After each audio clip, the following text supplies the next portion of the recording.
Madame, Monsieur, bonsoir. L'aérospatiale Respire, le premier vol d'essai de la TR-42, s'est déroulé sans incident. C'est avec 3 semaines d'avance sur le premier vol, on est arrivé déjà le matin, c'était 6 heures, et on a commencé à préparer l'avion, à faire les pleins, à faire la pesée. Il y avait beaucoup d'effervescence. On était tous très fiévreux. On voulait que tout soit parfait. Et nous, on est allé se mettre avec la voiture radio à Bikini. Parce que c'est le point de rencontre, quand il y a des premiers vols, on se met tous là pour voir en direct le décollage et être en liaison radio permanente. On avait la chance d'être à la direction commerciale. On était un petit peu privilégiés, je pense. Et on a pu aller sur la terrasse de la direction. Moi, j'étais dans la salle d'écoute. Et moi, j'ai écouté avec moi, mes chefs et mes collègues, Messieurs de Fer qui nous disait, qui nous tenait au courant. On était montés sur les bâtiments pour pouvoir regarder l'avion décoller, etc.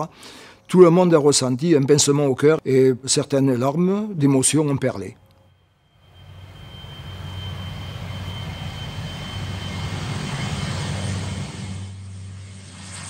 Et donc l'avion a mis la gomme, il a décollé. Et alors là, un gros soupir de soulagement, parce qu'il a rentré les trains. Et quand il rentre les trains, ça veut dire qu'il n'est pas prêt de revenir. Alors quand on l'a vu voler, effectivement, ça a été le grand événement. C'était vraiment une grosse émotion, parce que le voir sur la piste, c'était une chose, mais le voir en l'air, c'était merveilleux, quoi. Quitter le sol sur un avion qui n'a jamais volé, c'est toujours une émotion.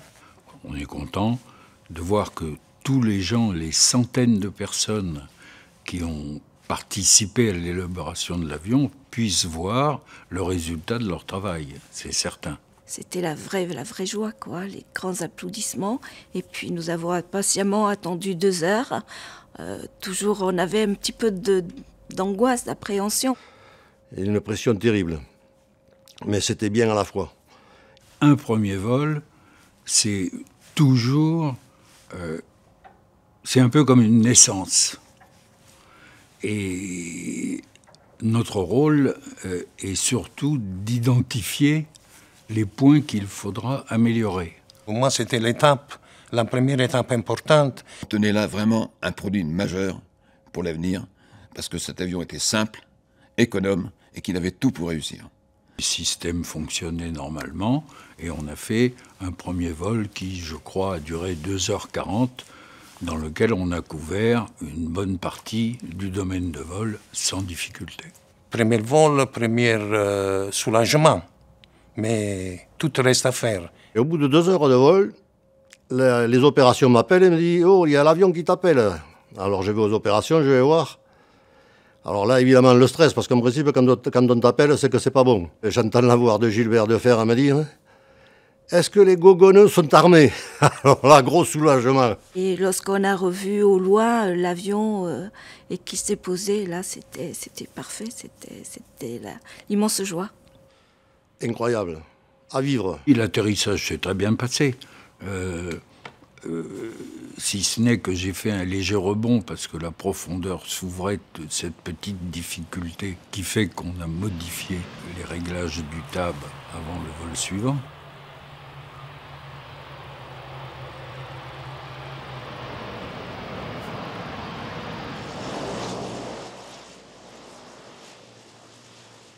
Il faut vivre un premier vol, c'est quelque chose d'incroyable. Le stress qu'on peut avoir et le contentement après quand il revient. C'était un moment de forte émotion, ça c'est sûr. Il y avait quand même beaucoup de stress, beaucoup d'émotions.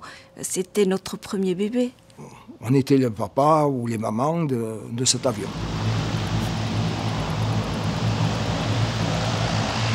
C'est une fierté, une immense fierté, parce qu'on a participé. Je suis content d'avoir participé à l'évolution de la Terre.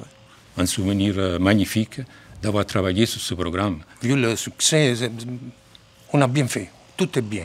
Ce programme m'a changé la vie, pour moi, mais je pense que pour pas mal de gens.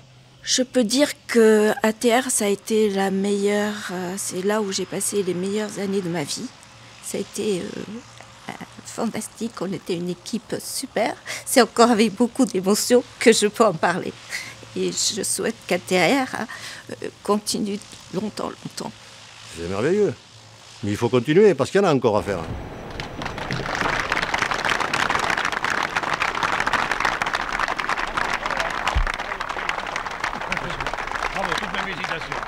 ATR demain, eh bien, c'est comme aujourd'hui, le meilleur des avions dans le monde.